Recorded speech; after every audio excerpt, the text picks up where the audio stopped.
Student myself Ashutosh Srivastava.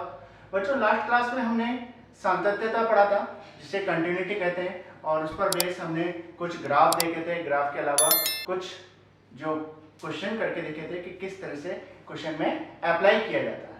अब देखिए आज हम करने जा रहे हैं सतत फलनों का बीजगणित। जो सतत फलन होते हैं उनका बीजगणित क्या होता है। देखिए यदि f तथा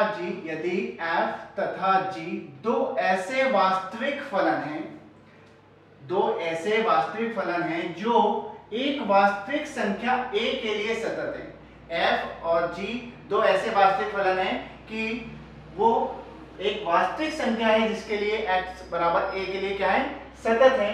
तब f प्लस g x बराबर a पर सतत होगा। f माइनस जी एक्स बराबर ए पर सतत होगा।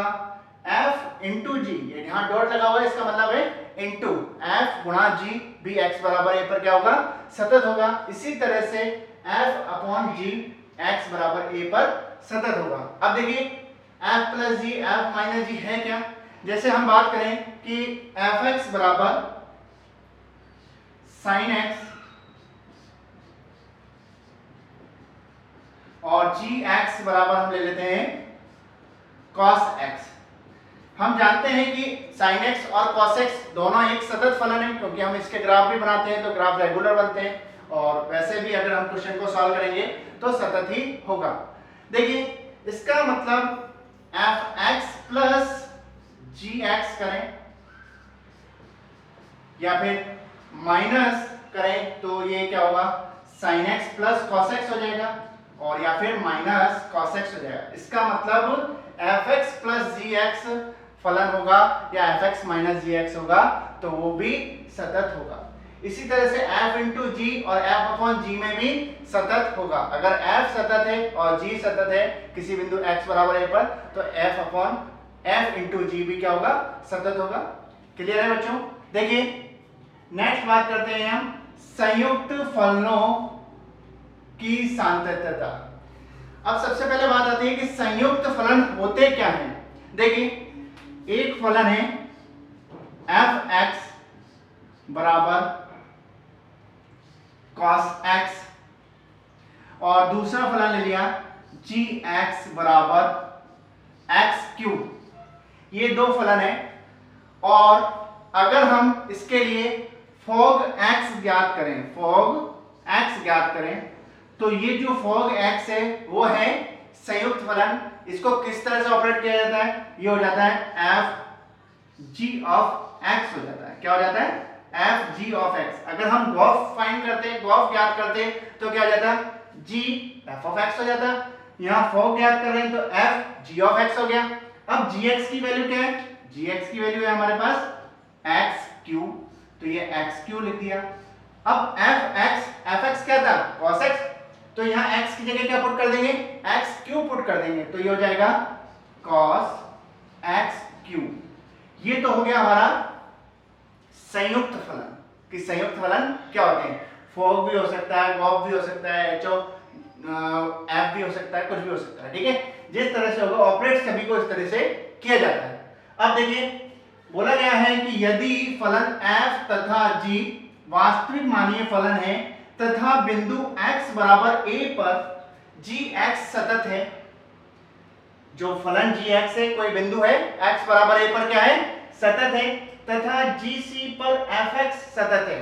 जो बिंदु gc है उस पर क्या है, fx सतत है तो बिंदु a पर fog x क्या होगा, सतत होगा। तो इसी तरह से हम जैसे मान लो हमें क्वेश्चन दे दिया जाए कि hx बराबर cos x क्यूब की सातत्य का परीक्षण कीजिए या फिर सिद्ध कीजिए कि यह एक सतत फलन है। तो हम इसका यूज करेंगे संयुक्त फलनों के बीजगणित का, संयुक्त फलनों के सातत्यता का। किसका यूज करेंगे, संयुक्त फलनों के सातत्यता का यूज करेंगे। इससे हम देखिए cos x क्यूब को क्या लिख सकते हैं, fx बराबर अगर cos x लिख दें और gx बराबर x क्यूब लिख दें तो क्या होगा, ये फॉग एक्स बनेगा, फॉग एक्स बनेगा, और एफ एक्स क्या है, सतत है, जी एक्स भी क्या है, सतत है, तो फॉग ऑफ एक्स क्या हो जाएगा, सतत हो जाएगा। मतलब इस तरह से ऑपरेट करें तो ये लौट कर आएगा कि नहीं आएगा। ओके, क्लियर है बच्चों। नेक्स्ट देखते हैं,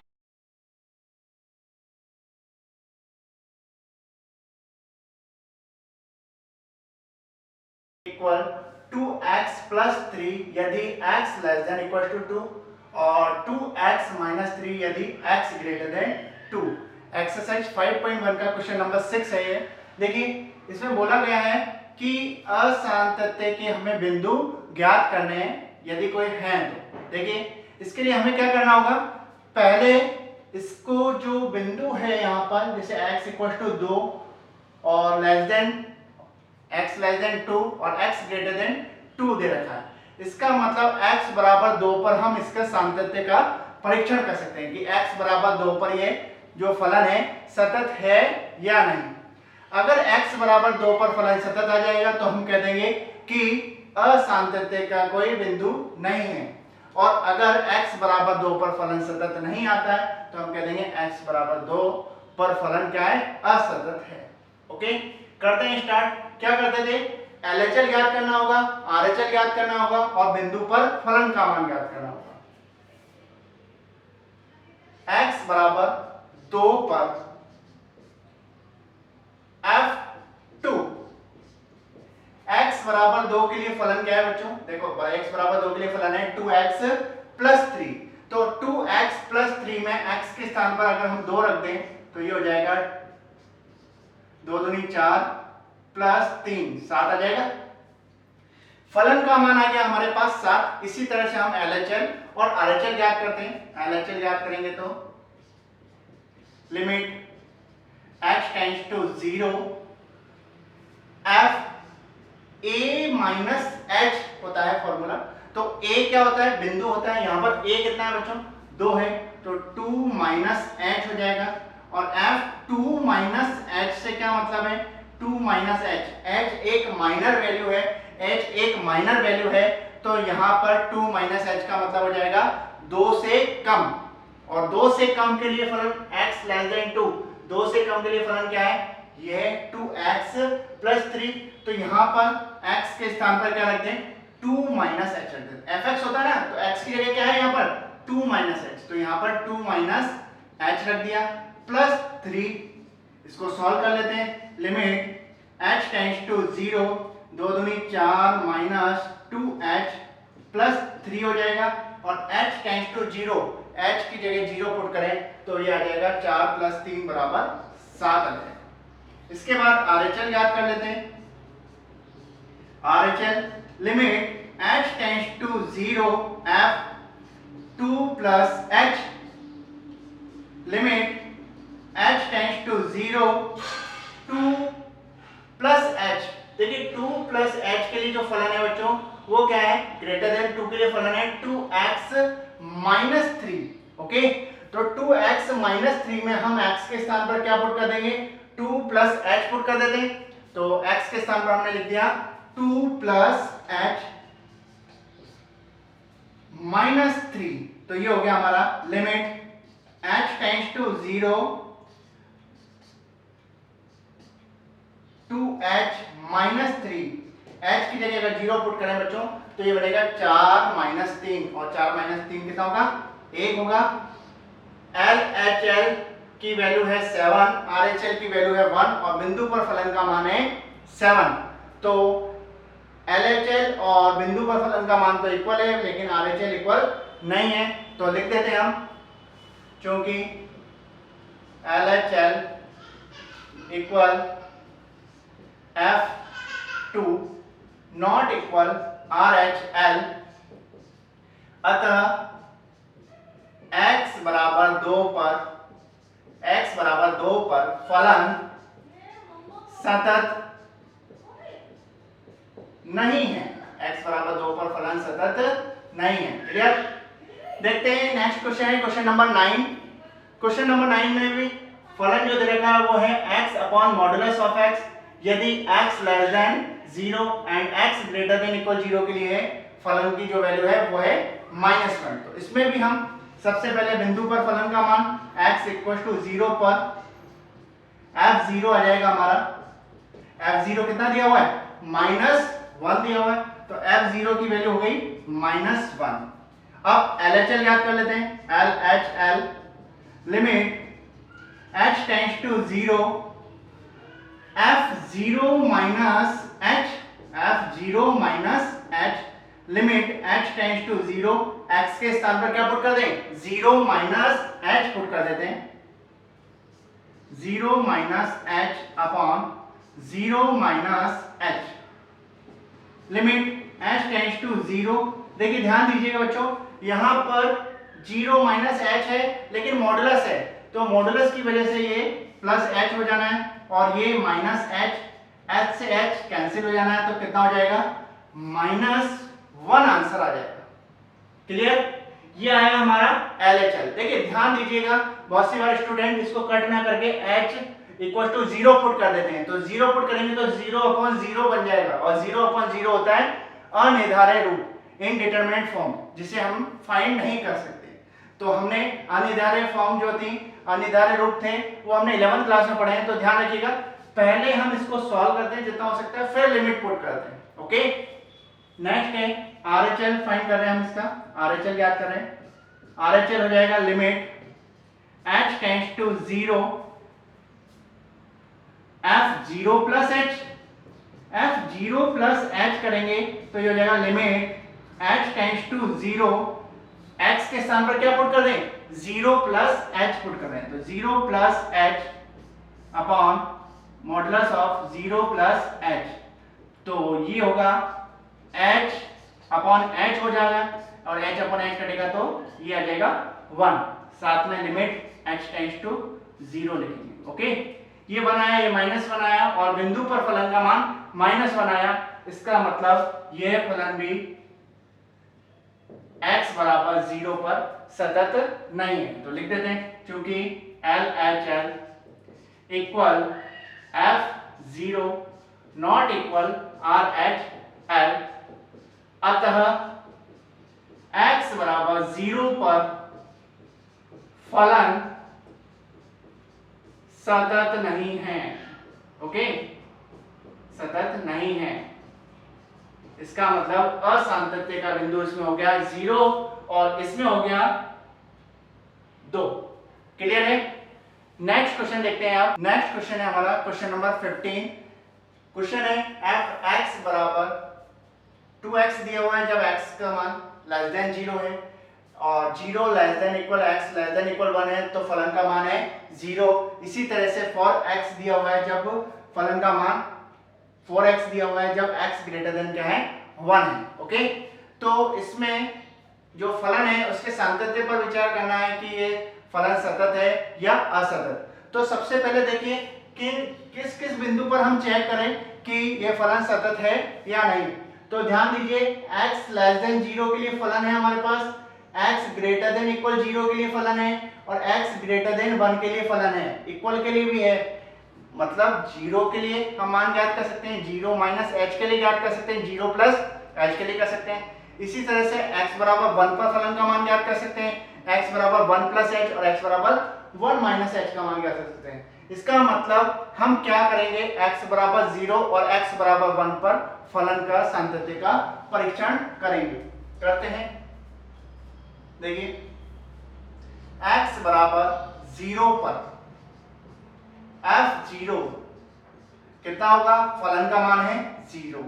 LHL याद करें तो LHL हो जाएगा limit h tends to 0 f0 minus h, तो ये हो गया limit h tends to 0 0 minus h, 0 में से कुछ कम हुआ, इसका मतलब लेस देन 0 और लेस देन 0 के लिए फलन है हमारे पास 2x, तो इस x के स्थान पर हम 0 माइनस h रख देते हैं, तो ये आएगा 20 माइनस h। अब हम क्या करेंगे, h की जगह 0 पुट कर देंगे, h टेंड्स टू 0 इसलिए इसका मतलब यहाँ 0, इसका मतलब ओवरऑल इसका मान 0 हो जाएगा।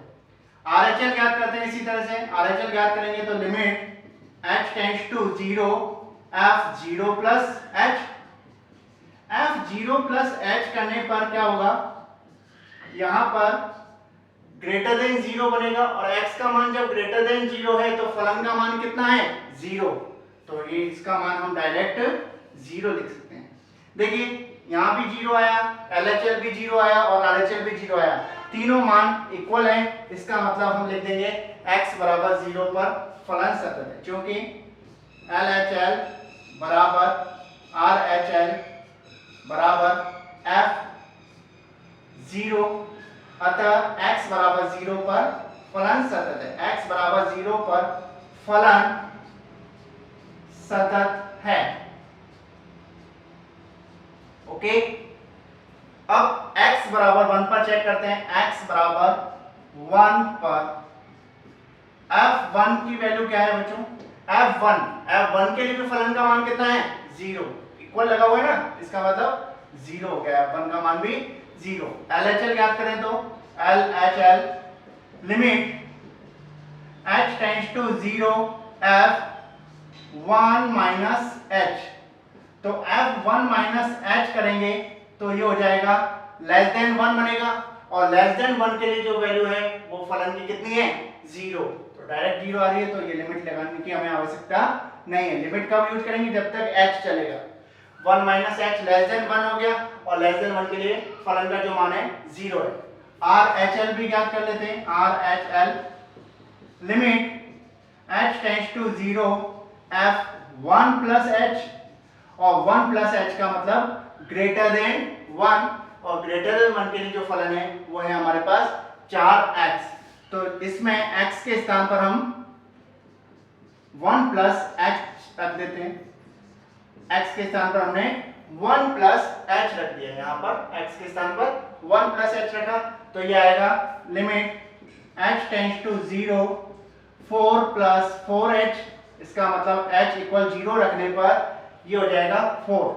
तो देखिए बिंदु पर फलन का मान 0 आया, LHL का मान 0 आया, लेकिन RHL का मान 4 आया, तो हम लिख सकते हैं क्योंकि LHL equal F1 not equal RHL, अतः x बराबर 1 पर फलन सतत नहीं है, सतत नहीं है। क्लियर है? अब देखिए नेक्स्ट जो हम क्वेश्चन करेंगे वो इस एक्सरसाइज की में क्वेश्चन है हमारे, कि जैसे बोलेगा क्वेश्चन में कि इस बिंदु पर फलन सतत है तो k का मान ज्ञात कीजिए, या फिर a और b का मान ज्ञात कीजिए, या लैम्डा का मान ज्ञात कीजिए। और ध्यान दीजिए इस तरह के ही क्वेश्चन एग्जाम में आने के ज्यादा चांसेस रहते हैं, ऐसा नहीं है कि क्वेश्चन ये नहीं आते, लेकिन उनके चांस ज्यादा बनते हैं कि आपको k की वैल्यू ज्ञात करनी हो, a व b की ज्ञात करनी हो, या लैम्डा की ज्ञात करनी हो। तो अब हम नेक्स्ट क्वेश्चन इसी तरह का, नेक्स्ट क्वेश्चन है हमारा क्वेश्चन नंबर 17 है, a तथा b का मान ज्ञात कीजिए यदि fx बराबर ax प्लस b, और ax प्लस b कब है, जब x लेस देन इक्वल 3 है और x ग्रेटर देन 3 पर bx प्लस 3 है, यदि x बराबर 3 पर फलन सतत है। जो फलन है x बराबर 3 पर सतत है और ये फलन हमें दिया हुआ है, तो a व b का मान ज्ञात करना है। तो सबसे पहले क्या करें, वही LHL RHL और बिंदु पर फलन का मान ज्ञात करते हैं सतत के लिए।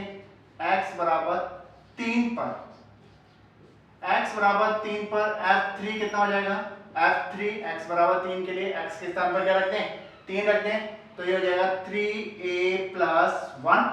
क्लियर? इसके बाद हम LHL याद करते हैं, तो LHL हो जाएगा limit h tends to 0 f, LHL है तो 3 माइनस h होगा, 3 माइनस h। क्लियर? ये हो गया limit h tends to 0 f 3 minus h, मतलब लेस देन 3, और लेस देन 3 तो इसका मतलब फलन है ax प्लस b, तो यहाँ पर हम x के स्थान पर 3 माइनस h रख देते हैं प्लस 1।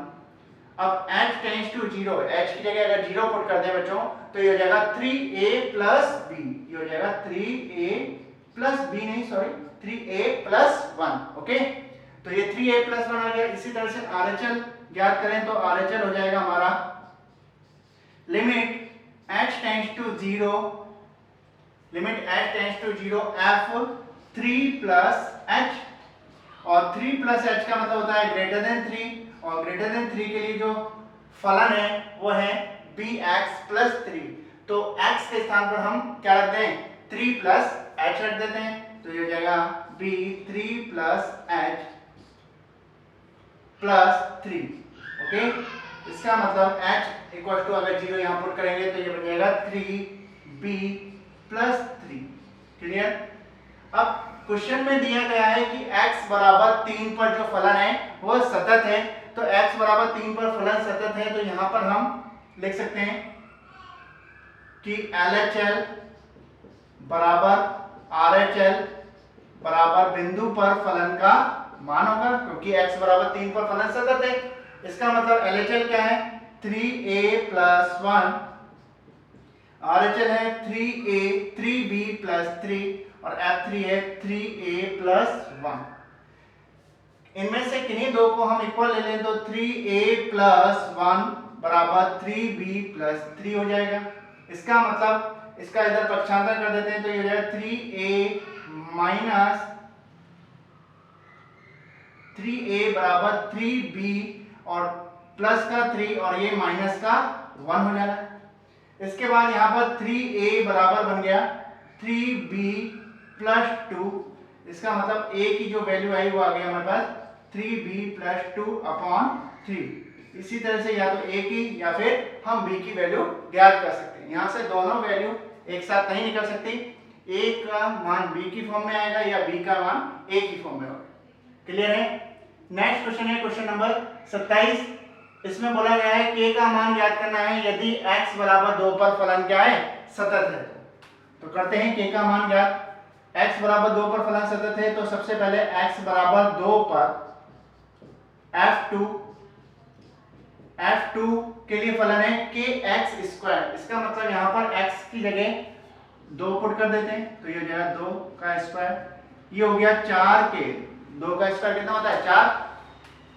अब हम LHL ज्ञात करेंगे। LHL बराबर limit h tends to 0 f2 minus h, और 2 माइनस h इसका मतलब है यहाँ पर लेस देन 2 बनेगा, और लेस देन 2 बनेगा तो फलन होगा kx स्क्वायर, और x को रिप्लेस कर देते हैं हम 2 माइनस h से, तो ये हो जाएगा k 2 माइनस h का whole square. Limit h tends to 0, और इसको अगर ओपन कर दें तो ये आएगा 4 minus 4h plus h square, a minus b के होल स्क्वायर से ओपन कर दिया। h tends to 0, h equals to 0 put करेंगे तो इसकी वैल्यू आ जाएगी 4k। इसी तरह से RHL ज्ञात करें तो RHL limit h tends to 0 f2 plus h, f2 plus h करेंगे तो ये हो जाएगा ग्रेटर देन 2। 2 प्लस h का मतलब क्या है, ग्रेटर देन 2, और ग्रेटर देन 2 अगर करें तो यहाँ पर वैल्यू दे रखी है 3, तो डायरेक्ट इसका मान हो जाएगा 3। डायरेक्ट इसका मान हो जाएगा 3। देखिए यहाँ 4k वैल्यू आई, यहाँ 4k आई और यहाँ 3 आई, लेकिन हमें क्वेश्चन में दिया हुआ था कि x बराबर 2 पर फलन सतत है। तो x बराबर 2 पर फलन सतत है, इसका मतलब LHL बराबर RHL बराबर F2। ये हो जाएगा LHL है 4k, RHL है 3 और ये है हमारे पास 4k। तो इसमें से किन्हीं दो को अगर इक्वल ले लें तो इन दोनों को इक्वल लें तो 4k इक्वल 3 हो जाएगा। इसका मतलब k की वैल्यू आ जाएगी हमारे पास 3/4। इस तरह से हमें क्वेश्चन करने होंगे एग्जाम में। k की वैल्यू पूछे या लैम्डा की वैल्यू पूछे या फिर a व b की वैल्यू, वो हमसे एग्जाम में पूछ सकता है। तो ये थे हमारे कुछ question. Thank you so much.